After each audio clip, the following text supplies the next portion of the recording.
I knew it when my boss stopped asking for my input on projects, when calls for meetings started coming directly from upper management, when I was excluded from weekly planning sessions, when my 20 annual performance review was inexplicably delayed, and when the head of HR started following me on social media.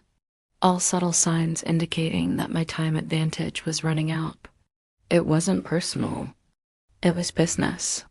The company was going in a new direction, one that didn't include me. Still, it stung. I loved my job. I took pride in my work. And most importantly, I liked my colleagues. Many had become my friends. But even before the meeting with Marjorie and Denise, I had already started planning my exit strategy. I knew it was time to move on. Time to take a good hard look at what I really wanted to do with the next chapter of my life. When Marjorie asked if I had any questions, I surprised even myself by saying, "Can I ask why?" She shifted uncomfortably in her seat.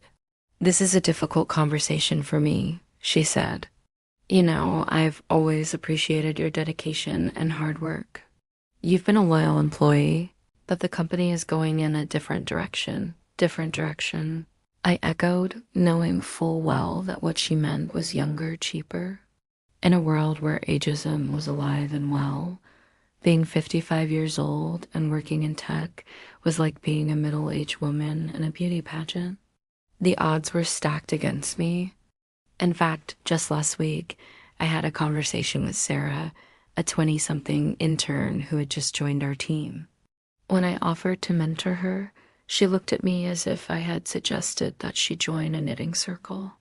"Thanks, but I think I'll pass," she said politely. "I just want to focus on building my network." I knew exactly what she meant. She wanted to build a network of people who could help advance her career, not someone like me who was on my way out. Despite the sting of their words, I knew I had no right to be angry. This happens in the corporate world. I had seen it happen to others before. I should have seen it coming for myself.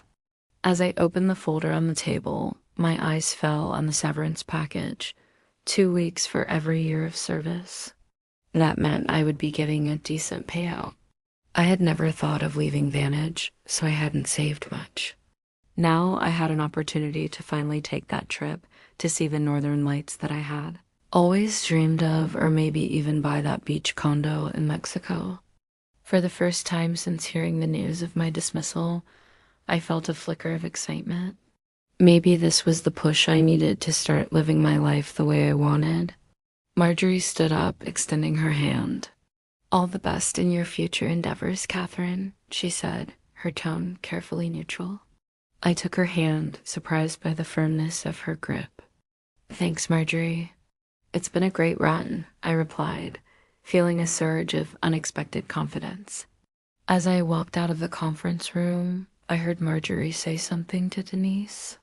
I couldn't make out the words, but from the look on Denise's face, I could tell what she was saying. Relief, pure relief. And then it hit me. That's why Marjorie had called me into that meeting, not to fire me, but to give me the opportunity to resign first. She wanted me to leave before they forced me out.